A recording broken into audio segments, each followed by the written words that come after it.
Et si votre fatigue, vos douleurs articulaires ou vos insomnies n'étaient pas dues à l'âge, mais à une inflammation invisible? Avez-vous déjà eu cette impression d'être en forme et pourtant vidé, d'avoir tout essayé, sans comprendre ce qui se passe dans votre corps? Aujourd'hui, on va parler de ce que la médecine occidentale appelle inflammation chronique et de ce que la médecine chinoise voit comme un déséquilibre du terrain, une surcharge invisible, un excès de feu ou de stagnation. Bonjour et bienvenue. Je suis Marianne, praticienne en médecine chinoise et j'accompagne les femmes de plus de 60 ans à retrouver leur vitalité, à apaiser les déséquilibres liés à l'âge et à mieux comprendre ce que leur corps veut leur dire. Et souvent, elles rencontrent un sujet essentiel, surtout après 60 ans, l'inflammation. Pas celle qui se voit tout de suite, mais celle qui s'installe doucement, silencieusement, et qui finit par fatiguer le corps, troubler l'esprit et ralentir l'élan vital. On va explorer ensemble ce que dit la médecine occidentale, mais aussi ce que révèle la médecine chinoise à travers les déséquilibres du terrain, les syndromes énergétiques et surtout les solutions concrètes que l'on peut mettre en place au quotidien.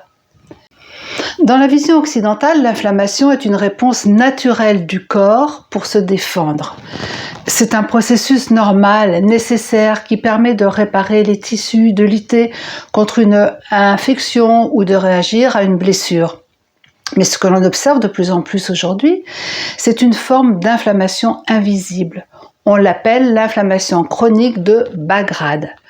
Elle ne provoque pas de rougeur, ni de fièvre, ni de douleur immédiate. Elle agit en arrière-plan, un peu comme un feu qui couve sous la cendre. Ce feu discret fatigue les cellules, accélère le vieillissement, affaiblit l'immunité, perturbe les systèmes hormonaux et peut jouer un rôle dans des maladies très courantes après 60 ans. Je parle ici de pathologies comme l'arthrose, le diabète de type 2, l'hypertension, les maladies cardiovasculaires, certaines maladies auto-immunes ou encore des troubles de la mémoire, les insomnies. Et cette fatigue inexpliquée que beaucoup de femmes décrivent comme pesante. Ce que montre la recherche aujourd'hui, c'est que cette inflammation est fortement liée à notre hygiène de vie, à notre alimentation, à notre stress, à notre qualité de sommeil et à notre activité physique. Et ça, c'est une bonne nouvelle parce qu'on peut agir. Le stress oxydatif, c'est un peu comme de la rouille à l'intérieur du corps. Chaque jour, notre organisme produit des radicaux libres, de petites molécules instables qui apparaissent naturellement lorsque nous respirons, digérons ou faisons du sport. C'est tout à fait normal. Mais lorsqu'ils deviennent trop nombreux, à cause du tabac, du stress, d'une mauvaise alimentation ou du vieillissement, ils commencent à attaquer les cellules saines. Ce qui est fascinant et souvent méconnu, c'est que le stress oxydatif et l'inflammation chronique s'entretiennent mutuellement. Quand les radicaux libres deviennent trop nombreux, ils abîment les cellules. Pour se défendre, le corps déclenche une réaction inflammatoire. Mais si cette situation se répète chaque jour, cette inflammation devient permanente et elle produit à son tour de nouveaux radicaux libres. Et c'est un véritable cercle vicieux. Un peu comme un feu intérieur qui génère sa propre fumée, encore et encore. En médecine chinoise, on pourrait dire que le feu attaque le sang, épuise le yin, agite le chêne. Le corps s'échauffe à bas bruit, la fatigue devient chronique, le sommeil est agité, les douleurs s'installent doucement. C'est pour cela qu'il est important, passé 60 ans, de réconcilier le corps avec ses rythmes naturels, d'apporter des aliments qui nourrissent le yin, calment le feu, renforcent la rate et font circuler en douceur. Car oui, le corps peut s'apaiser s'il n'est plus agressé. Dans la pensée chinoise, on ne parle pas d'inflammation. On parle de terrain, de déséquilibre, d'excès ou de vide. On parle de chaleur, de feu, d'humidité, de stase ou de vent. Et quand le corps est agité de l'intérieur, quand il s'enflamme ou s'épuise, on observe des syndromes bien connus. Chez les femmes après 60 ans, on retrouve très souvent ce que l'on appelle un vide de yin, c'est-à-dire un affaiblissement des liquides profonds qui entraîne un excès relatif de feu. Ce feu peut monter au cœur, peut perturber l'esprit, provoquer des palpitations, de l'irritabilité, des sueurs nocturnes, une bouche sèche et un sommeil agité.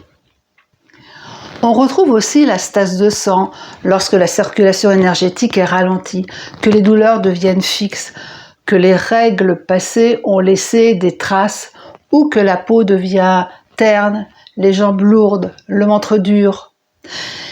Et puis il y a l'humidité, cette lourdeur intérieure qui s'installe lorsque la rate ne transforme plus bien, que l'on se sent gonflé, fatigué après les repas, engourdi, ralenti. Ce que vous mangez chaque jour est l'un des premiers leviers pour calmer ce feu silencieux. Dans la vision occidentale, on recommande des aliments riches en antioxydants, des bons gras, des fibres, peu de sucre raffiné, peu de produits transformés. Ce sont des bases solides. Mais la diététique chinoise nous propose autre chose en plus. Elle ne regarde pas que la composition d'un aliment, mais sa nature énergétique, sa saveur, sa température et surtout sa capacité à nourrir les organes et harmoniser le qi. Un fruit rouge, par exemple, est à la fois un concentré d'antioxydants et en médecine chinoise, un aliment qui nourrit le sang et rafraîchit le foie. Un légume vert cuit va alcaliniser le terrain pour l'Occident, mais en médecine chinoise, il va libérer le qi du foie et chasser la chaleur. Le curcuma, reconnu pour ses effets anti-inflammatoires, est aussi une plante qui active la circulation du sang et chasse l'humidité froide dans les méridiens. Quand vous assemblez ces aliments dans une assiette chaude, colorée, simple et nourrissante, vous ne vous contentez pas de manger bien, vous prenez soin de vos organes, vous apaisez votre système nerveux, vous redonnez de l'élan à votre énergie vitale. En phytothérapie chinoise, comme occidentale, certaines plantes sont de véritables alliés. L'aubépine, par exemple, soutient le cœur, régule le rythme, calme l'émotionnel. C'est une plante du cœur au sens large. Les baies de goji nourrissent le foie, les reins et le sang et accompagnent très bien les transitions hormonales.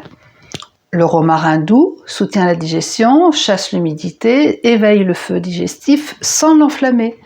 Et le thé vert, bien que très utilisé pour ses antioxydants, doit être réservé aux constitutions qui supportent sa fraîcheur. Là encore, il ne s'agit pas de prendre des plantes, mais d'apprendre à se réguler au quotidien en fonction de son terrain, de la saison et de son énergie. Enfin, il y a le corps, le mouvement, la respiration.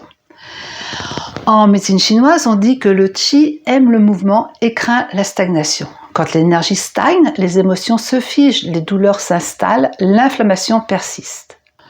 Le mouvement n'a pas besoin d'être sportif.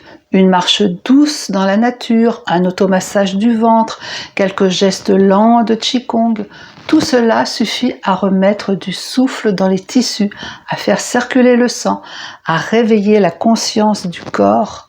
Chaque jour où vous bougez un peu, vous envoyez un message à votre corps.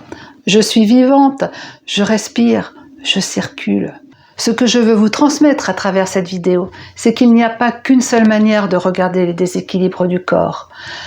L'inflammation n'est pas qu'un mot médical, c'est un langage intérieur, un appel à ralentir, à réajuster, à nourrir autrement.